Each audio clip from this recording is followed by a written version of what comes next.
Splat the Cat Gets a Job. "Ta-da!" said Splat as he came down the stairs. He had on his newspaper cat hat and carried his newspaper cat bag. Splat was the new news cat. It was Splat's first real job. At bedtime, Splat was so excited he could hardly sleep. He couldn't wait to get started. "Remember," Splat's mom said, "you need to deliver all the papers before school.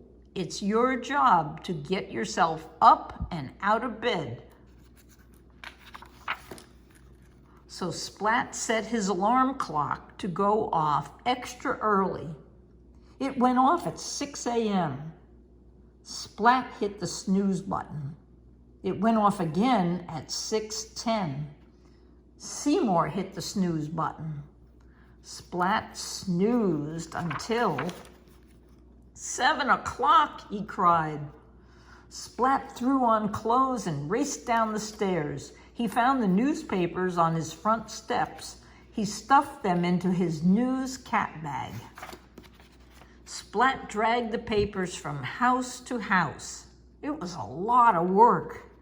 Finally, Splat came to the last 2 houses, but his bag was empty. He was short 2 papers. "Sorry, Mr. Doodad," Splat said to his neighbor. "Sorry, Mrs. Cranky Ankle." To make matters worse, Splat was late to school. "Sorry, Mrs. Wimpy Dimple," he said. "What happened to you?" Kitten whispered.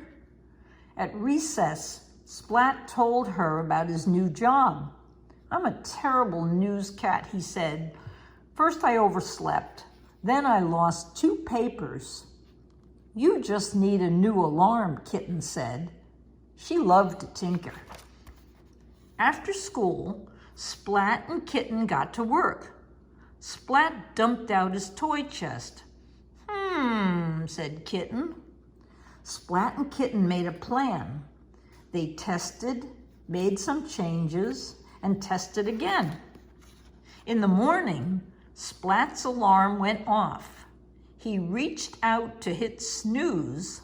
The alarm hit back. Splat was awake.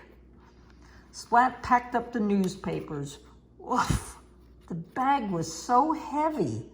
Splat was worried. What if he lost papers again? So Splat tried carrying them a different way. He rode from house to house, tossing the papers. A few landed just right. Most of them did not. "Sorry, Mr. Doodad," Splat said. "Sorry, Mrs. Cranky Ankle." Splat told Kitten his new problem. "I'll never be able to toss papers like the pros do," he moaned. "You just need a slingshot," Kitten told Splat. They made a plan. Splat and Kitten tested, made some changes, and tested again. The next morning, Splat's alarm went off. He reached for the snooze button, but stopped just in time. Splat packed up the papers, rolling them just so. Then Splat wobbled from house to house.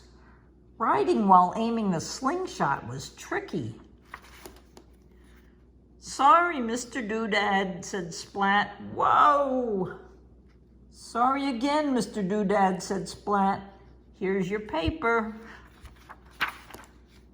"I can't do this," Splat told Kitten. "You just need more hands," she said. Splat looked at her.